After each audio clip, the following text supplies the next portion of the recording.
Hi friends, welcome to my channel. కాంపిటీషన్కి జడ్జిగా వచ్చిన కల్పన నిజం తెలుసుకొని మనోజ్ చంప పగలగొట్టిన ప్రభావతి. అసలు ఇదంతా ఎలా జరగబోతుందనేది ఈ వీడియోలో తెలుసుకుందాం. కాంపిటీషన్లో మేమే గెలుస్తాము, మీరు వాళ్ళు అడిగే ప్రశ్నలకి జవాబులు చెప్పలేక తెల్ల ముఖం వేస్తారు అని రోహిణి అయితే మీనాని బాలుని అవమానిస్తూ ఉంటుంది. అప్పుడు ఇక మీనా అయితే ఎవరు గెలుస్తారో ఎవరు ఓడిపోతారో నువ్వు చూద్దుగాని రోహిణి, గెలిచిన తర్వాత అప్పుడు మాట్లాడుకుందాము అని అంటూ ఉంటుంది. మీనా అయితే ఏంటి రోహిణి, వాళ్ళు అంత కాన్ఫిడెన్స్గా ఉన్నారంటే వాళ్ళే గెలుస్తారంటావా అని అంటూ ఉంటాడు. మనోజ్ అయితే అదేంటి, ఇంటి దగ్గర నువ్వేం చెప్పావో నేను నిన్ను గెలిపిస్తాను, మనమిద్దరం ఈ కాంపిటీషన్లో పాల్గొంటే ఖచ్చితంగా మనకే ఫస్ట్ ప్రైజ్ వస్తుంది, 1,00,000 రూపాయల ప్రైజ్ మనీ కూడా వస్తుంది అని చెప్పావు కదా. ఒక గంటలో 1,00,000 రూపాయలు వస్తుంటే ఎందుకు కాదనుకోవడం అని అంత గొప్పగా చెప్పావు. ఇప్పుడేమో వాళ్ళిద్దరూ వచ్చేసరికి వాళ్ళే గెలుస్తారు, మనం ఓడిపోతామని అలా భయపడిపోతున్నావేంటి అని రోహిణి అడుగుతూ ఉంటుంది మనోజ్ని. అప్పుడే మనోజ్ అయితే అది ఈ మధ్య నా టైం అస్సలు బాగుంటలేదు కదా రోహిణి, అయినా పర్వాలేదులే, స్వామీజీ చెప్పినట్టు ఒక్కో వారం ఒక్కో కలర్ వేసుకుంటున్నాను కాబట్టి నాకు ఉన్న దురదృష్టం పోయి అదృష్టం వస్తుంది, అందుకే మనం ఈ కాంపిటీషన్కి వచ్చాము, మనకి డబ్బులు వస్తాయి అని అంటూ ఉంటాడు మనోజ్ అయితే. తర్వాత ఇక శృతి అలాగే రవి ఇద్దరు కూడా వస్తారు. ఇక రవి శృతి ఇంట్లో వాళ్ళందరూ కూడా కాంపిటీషన్కి రావడం చూసి ఎంతో సంబరపడిపోతూ ఉంటారు. మీరందరూ వచ్చినందుకు చాలా ఆనందంగా ఉంది అని అంటూ ఉంటారు. తర్వాత కాంపిటీషన్లో అయితే పాల్గొంటారు. కాంపిటీషన్లో పాల్గొన్న తర్వాత అప్పుడు ఇక ఎవరి టాలెంట్ని వాళ్ళు చూపిస్తూ ఉంటారు. తర్వాత ప్రభావతి అయితే భరతనాట్యం చేస్తుంది. మీనా కళ్ళకి గంతలు కట్టుకొని పూలమాలని కడుతుంది. అలాగా వాళ్ళకి వచ్చిన అన్ని పనులు కూడా చేస్తూ ఉంటారు. భార్యాభర్తల మధ్య ఎంత అన్యోన్యంగా ఉన్నారో అని తెలుసుకోవడానికి ఒక టాస్క్ అయితే పెడతారు. పైన గులాబీ పువ్వుని వేలాడదీసి దాన్ని భర్త భార్యని ఎత్తుకుంటే భార్య నోటితో తీయాలని చెప్పి కాంపిటీషన్లో ఒక టాస్క్ అయితే పెడతారు. అప్పుడే ఇక మనోజ్ అయితే ఇక రోహిణిని పైకి ఎత్తలేకపోతాడు. రోహిణిని పైకి ఎత్తలేక కిందకి పడేస్తాడు. దాంతో ఒక్కసారి రోహిణి అమ్మ అంటూ ఒక పెద్దగా కేక వేస్తుంది. ఏంటి మనోజ్ అలా పడేశావు అని అంటూ ఉంటే, నువ్వంత లావు బరువు ఉన్నావు, మరి నేను ఎక్కడ మోయగలను నిన్ను, అయినా నువ్వే సరిగ్గా పట్టుకోలేదు గులాబీ పువ్వుని అని అంటూ మనోజ్ అయితే రోహిణిని అంటాడు. తర్వాత ఇక శృతి రవి ఇద్దరు కూడా ఓడిపోతారు. ఆ టాస్క్లో అయితే ఇక సత్యం వంక ప్రభావతి చూస్తూ ఉంటే, ఏంటే నన్ను చూస్తున్నావు, వాళ్ళంటే వయసులో ఉన్నవాళ్ళు, అందుకని వాళ్ళ భార్యని వాళ్ళు ఎత్తుకున్నారు, చూసావుగా మనోజ్ గడు ఏం చేశాడో, వాడి భార్యని కింద పడేశాడు, అదే నేనైతేనా ఏకంగా కిందే ఇంకా పడిపోయేవాణ్ణి, అప్పుడు నువ్వొచ్చి నా మీద పడ్డావనుకో ఇక అణిగిపోయేవాణ్ణి, అమ్మో నిన్ను ఎత్తుకుంటే ఇటు నుంచి ఇటు నన్ను హాస్పిటల్కి మోసుకు వెళ్లాల్సిందే అని అంటూ ఉంటాడు సత్యం. అప్పుడు ఇక కామాక్షి అయితే అంటూ ఉంటుంది, రంగా అని అనగానే సత్యం గారు చెప్పాడు కదా, అలాగే నా డైలాగ్ కూడా అంతే అని అంటూ ఉంటాడు రంగా. ఈ వయసులో ఎత్తుకొని మిమ్మల్ని మేము అలా చేయడం ఏంటమ్మా అని అంటూ ఉంటాడు సత్యం. తర్వాత ఇక మీనా బాలు ఇద్దరు కూడా కాంపిటీషన్లో పాల్గొంటారు. ఇక ఆ టాస్క్లో అయితే మీనా బాలు ఇద్దరు కూడా చాలా బాగా ఆడతారు. ఇక మీనాని ఎలాగైనా గెలిపించాలని బాలు అయితే మీనాని ఎత్తుకొని ఆ మీనా నోటి దాకా వచ్చిన ఫ్లవర్ మళ్ళీ వెనక్కి వెళ్ళిపోవడంతో అలా ఎత్తుకునే మీనాని ప్రయత్నిస్తూనే ఉండేవాడు బాలు. ఇక సరిగ్గా టైం అయిపోయేసరికి మీనా అయితే నోటితో ఆ ఫ్లవర్ని లాగేస్తుంది. ఇక లాగేసి తర్వాత బాలుకి ఆ ఫ్లవర్ ఇచ్చి ఐ లవ్ యూ కూడా చెప్తుంది. ఇక వాళ్ళిద్దరి మధ్య ఉన్న ప్రేమని చూసి ప్రభావతి అయితే కుళ్ళుకుంటూ ఉంటుంది. తర్వాత సత్యం అయితే అంటూ ఉంటాడు, నాకెందుకో ఈరోజు ఉత్తమ జంట అవార్డు మన మీనా బాలుకే వచ్చేటట్టే కనిపిస్తుంది అని సత్యం అంటూ ఉంటాడు. అదేంటి వాళ్ళ పేరే చెప్తారు, మిగతా వాళ్ళు ఏమైపోతారు, ఆయన ఉత్తమ జంట అంట, వాళ్ళే ఉత్తమ జంట, వాళ్ళ పెళ్ళే అసలు ఇష్టం లేకుండా జరిగింది అని అంటూ ఉంటుంది ప్రభావతి.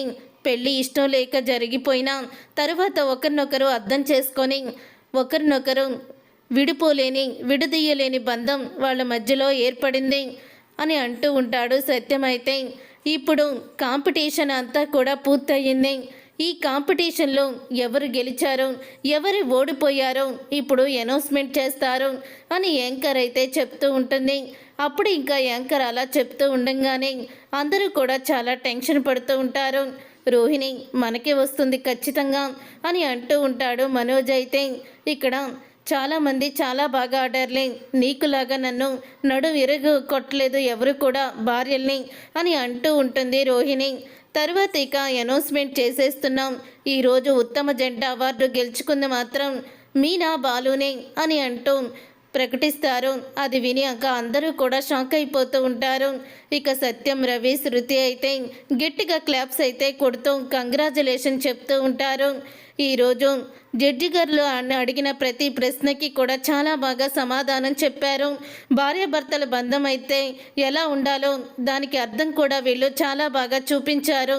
అందుకని ఈ సంవత్సరం ఈ కాంటెస్ట్లో పాల్గొన్న మీనా బాలుకి ఉత్తమ జంట అవార్డు అయితే వచ్చింది అని అంటూ యాంకర్ అయితే చెప్తుంది. అది విని ఇక బాలు, మీనా ఎంతో ఆనందపడిపోతూ ఉంటారు. ఈరోజు ఒక స్పెషల్ ఉంది, ఈ ఈవెంట్కి స్పెషల్ గెస్ట్ రాబోతున్నారు కెనడా నుంచి అని అంటూ ఉంటారు. అప్పుడు ఇక కెనడా నుంచి అంట అని అంటూ ఉంటాడు మనోజ్. అయితే కెనడా అంటే చాలు, నీకు మాత్రం ఎక్కడ లేని ఆనందం కలుగుతుంది అని అంటూ ఉంటుంది రోహిణి. ఏం చేయమంటావు రోహిణి, నా జీవితాన్ని నేను అక్కడే మొదలు పెడదామనుకున్నాను, కానీ ఏం చేస్తాను చెప్పు అని అంటూ ఉంటాడు మనోజ్. అయితే అక్కడి నుంచి ఎవరో కాదు జడ్జిగా వస్తుంది. కెనడా వెళ్ళి బిజినెస్ మొదలుపెట్టి సొంత కంపెనీని పెట్టి మన ఊరి పేరుని నిలబెట్టిన ఈ ఊరి అమ్మాయి, తన పేరు కల్పన అని అంటూ అనౌన్స్మెంట్ చేస్తారు. అది విని ఒక్కసారి మనోజ్, రోహిణి ఇద్దరు కూడా షాక్ అయిపోతూ ఉంటారు. ఇక అందరూ కూడా క్లాస్ కొడుతూ ఉండగా రోహిణి అయితే, ఇదేంటి మనోజ్ కెనడా వెళ్ళింది, మళ్ళీ ఎందుకు తిరిగి వచ్చింది? ఇప్పుడు కల్పన గురించి తెలిస్తే ఇంట్లో వాళ్ళెవరూ కూడా మనల్ని క్షమించరు, ముఖ్యంగా అత్తయ్య క్షమించదు అని అంటూ ఉంటుంది రోహిణి. కల్పనకి మా వాళ్ళెవరూ కూడా తెలీదు, కల్పన అంటే ఎవరో కూడా మా ఫ్యామిలీ మెంబర్స్కి తెలీదు, కాబట్టి మనం టెన్షన్ పడాల్సిన అవసరం లేదు అని అంటూ ఉంటాడు మనోజ్. అయితే అవును కదా, వీళ్ళెవ్వరికీ కూడా నీ లవర్ గురించి తెలీదు అమ్మయ్య, ఇప్పుడు నా ప్రాణం కుదుటుగా ఉంది అని అంటూ ఉంటుంది రోహిణి. అప్పుడే కల్పన అయితే స్టేజ్ మీదకి వస్తుంది. కల్పనని చూసి కామాక్షి ప్రభావతి దగ్గరికి వెళ్ళి ఇలా అంటూ ఉంటుంది, ప్రభావతి వదిన, ఈ అమ్మాయిని నువ్వు గుర్తుపట్టావా? అదే మన లక్షలు మింగేశాడే, అదే వదిన మనోజ్ గాడికి అప్పుడు లవర్గా ఉండేది కదా, మనోజ్ దగ్గర డబ్బులన్నీ కొట్టేసిన అమ్మాయి తనే అని అంటూ ఉంటుంది కామాక్షి. అవును కామాక్షి, నేను సరిగ్గా పట్టించుకోలేదు, కానీ ఆ అమ్మాయి ఇది కెనడాలో కంపెనీ పెట్టిందట, మా ఆయన కష్టార్జితాన్ని అంతా కూడా తీసుకుపోయి అక్కడ కంపెనీగా పెట్టినట్టుంది. ఇక్కడికి వచ్చి ఎంతో గొప్పదానిలాగా దీని చేత ఇక జడ్జిలాగా అవార్డు కూడా ఇప్పిస్తున్నారు, అది కూడా మీనా బాలుకి, పద చెప్తాను అని అంటూ ఉంటుంది ప్రభావతి. అప్పుడే ఇక ప్రభావతి అయితే స్టేజ్ మీదకి వెళ్ళి, ఆగవే, నువ్వు జడ్జిమెంట్ చేసి వీళ్ళని ఆదర్శ దంపతులుగా ఉండమని అవార్డు ఇస్తున్నావా? అసలు నువ్వు ఆదర్శంగా ఉంటేనే కదే కెనడా ఎలా వెళ్ళావు నువ్వు అని అడుగుతూ ఉంటుంది ప్రభావతి. ఎవరు మేడం మీరు ఇలా న్యూసెన్స్ చేస్తున్నారేంటి, తను ఇక్కడ గెస్ట్గా వచ్చారు అని యాంకర్ చెప్తూ ఉంటే, నువ్వు ఆగవమ్మా, ఈవిడ గెస్ట్ ఏంటి? చూడండి, ఇది నా కొడుకుని ప్రేమ పేరుతో మోసం చేసి వాడి దగ్గర ఉన్న 41 లక్షల్ని కొట్టేసింది. 41 లక్షలు కొట్టేసి ఇప్పుడు ఏమీ తెలియనట్టు ఒక ఈవెంట్కి జడ్జిగా వచ్చి పెద్ద నీతి మంత్రాల్లాగా వీళ్ళకి అవార్డు ఇస్తుంది అని అంటూ చెప్తూ ఉంటుంది ప్రభావతి. ఆ మాట విని అందరూ కూడా షాక్ అయిపోతూ ఉంటారు. అంటే మనోజ్ గారి దగ్గర డబ్బులు కొట్టేసింది ఈ ఫారిన్ అమ్మ, ఈవిడ ఒకసారి నా కారు ఎక్కింది మీనా, ఫారిన్ అమ్మ అని చెప్పేవాడిని కదా తనే అని అంటూ ఉంటాడు బాలు. అప్పుడే కది విని, అవునండి, కానీ ఈ అమ్మాయి ఇంత మోసం చేసిందంటే నేను నమ్మలేకపోతున్నాను అని అంటూ ఉంటుంది మీనా. అప్పుడే ఇక కల్పన దగ్గరికి వస్తాడు బాలు. అయితే ఏంటి ఫారినమ్మ ఇదంతా, నువ్వేనా మా వాడి దగ్గర లక్షలు మింగేసింది? ఇన్ని రోజులు కూడా మా వాడిని తెగ తిట్టేసేవాడిని, కానీ నువ్వు ఈ పని చేసావంటే నేను నమ్మలేకపోతున్నాను అని అంటూ ఉంటాడు. బాలు అయితే అప్పుడు ఇక ఒక్కసారే కల్పన అయితే షటప్, ఆపుతారా మీరందరూ కాస్త? అసలు ఏమనుకుంటున్నారు నా గురించి? నేను మనోజ్ దగ్గర ప్రేమ నాటకం ఆడి డబ్బులు తీసుకున్న మాట నిజమే. ఆ డబ్బులతో రెస్టారెంట్ కూడా నేను మరొక దేశంలో ఓపెన్ చేసి సొంత కంపెనీని రన్ చేసుకుంటున్నాను. ఏదో పని మీద వస్తే గెస్ట్గా రమ్మన్నారు, అయినా లక్షలు తీసుకువెళ్ళిపోయి నేను మింగేశాను అంటున్నారు కదా. ఆ లక్షలు వడ్డీతో సహా అదిగో అక్కడ కనిపిస్తుంది కదా మీ కోడలు, తన పేరు రోహిణి. తనే మా దగ్గర తీసుకుంది. నన్ను పోలీస్ స్టేషన్లో నిలబెట్టి ఆ రోజు ముప్పు తిప్పలు పెట్టి 3 చెరువుల నీళ్లు తాగించింది. లేకపోతే కోర్టుకి వెళ్తామని నాతోనే సవాల్ చేసింది అని అంటూ కల్పన అయితే నిజాన్ని బయట పెడుతుంది. అది విని ఒక్కసారి షాక్ అయిపోతూ ఉంటుంది. ప్రభావతి అయితే ఏంటి కొత్త నాటకం? డబ్బులు ఇచ్చామంటే నిన్ను వదిలేస్తామనుకుంటున్నావా అని ప్రభావతి అడుగుతూ ఉంటే, మా లాయర్ దగ్గర మేము డబ్బులు ఇచ్చినట్టు డాక్యుమెంట్స్ ఉన్నాయి, వాళ్ళు తీసుకున్నట్టు కూడా డాక్యుమెంట్స్ ఉన్నాయి. అలాంటప్పుడు నేనెందుకు నాటకం ఆడతాను అని అంటూ ఉంటుంది. కల్పన అయితే ప్రభావతితో, ఏయ్ మనోజ్ ఇలా రా నువ్వు అని అడుగుతూ ఉంటుంది కల్పన. నేను రాను అని అంటూ ఉంటాడు మనోజ్. అయితే సరే పోలీసుల్ని పిలిపిస్తాను, పోలీసులు వచ్చి అప్పుడు నిజ నిజాలు బయట పెడతారు అని అంటూ ఉంటుంది కల్పన. అయితే అప్పుడు ఇక రోహిణి మనోజ్ ఇద్దరూ కూడా చాలా టెన్షన్ పడుతూ ఉంటారు. ఇక ప్రభావతి మనోజ్ దగ్గరికి వచ్చి, రే మనోజ్, ఆ అమ్మాయి వడ్డీతో సహా నీకు డబ్బులు ఇచ్చేసిందా అని అడుగుతూ ఉంటే, చెప్పరా, చెప్తావా లేదా అని అడుగుతూ ఉంటుంది ప్రభావతి. ఇచ్చేసిందమ్మా అని అంటూ ఉంటాడు మనోజ్. అప్పుడు ఇక సత్యమైతే, మరి ఆ సంగతి నాకెందుకు చెప్పలేదు అని అడుగుతూ ఉంటాడు. అంటే అంకుల్, తనకంటూ ఒక బిజినెస్ ఉండాలని మేమే కావాలని చెప్పలేదు అని అంటూ ఉంటుంది రోహిణి. అంటే వీడు బిజినెస్కి పెట్టుకోవడానికి ఇచ్చిన డబ్బులు మీ నాన్న ఇచ్చిన డబ్బులు కాదా, మా నాన్న డబ్బులా అని అంటూ ఉంటాడు బాలు. అప్పుడు ఇక పక్కనే ఉన్న రోహిణి అయితే అవునని సమాధానం చెప్తుంది.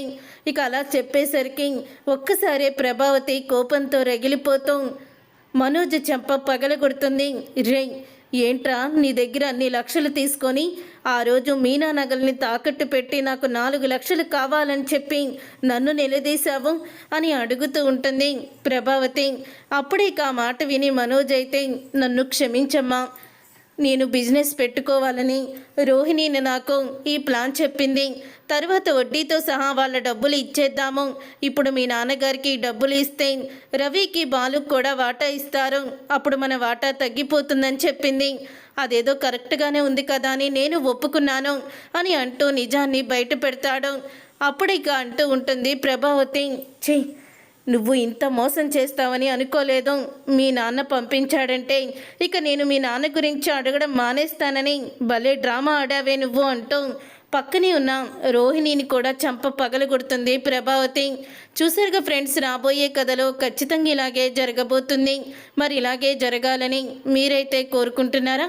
అయితే వీడియోని తప్పకుండా లైక్ చేసి ఛానల్ని సబ్స్క్రైబ్ చేసుకొని పక్కనే ఉన్న గంట సింబల్పై ఆల్ని క్లిక్ చేయండి. అప్పుడే మేము పెట్టే ప్రతి వీడియో మీరు మిస్ కాకుండా చూసేవచ్చు.